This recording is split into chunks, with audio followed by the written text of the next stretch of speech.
Good afternoon, I am Karen Corda from BSIT3I and gagawa po ako ng peer-to-peer network using fiber optic cable. So first mag-add po ako dito ng dalawang PC. Then set po natin bawat isa. Tatanggalin natin to. Ay, i-off pala muna natin. Then tatanggalin. Papalitan natin ng 1 FGE. Gigabyte yan. Then on. Ganun din sa PC1.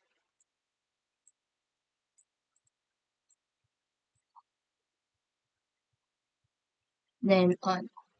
Next is, magsaset na po ako ng IP for the PC. 192.168.131. Then sa PC 112. 192.168.131. Then, i-connect po natin sila using fiber cable. Then, sila.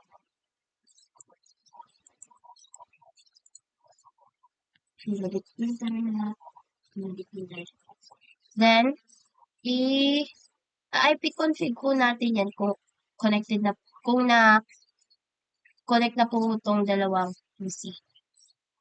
Using the command prompt, just type ipconfig. Then, ping. Then, ilagay po natin yung IP address ng ating isang PC.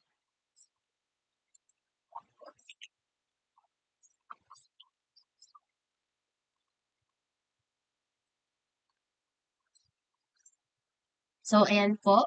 If continuous po yung replies, ibig sabihin po na connected na sila. Then, try naman po natin for simulation kung magsasend po siya ng message.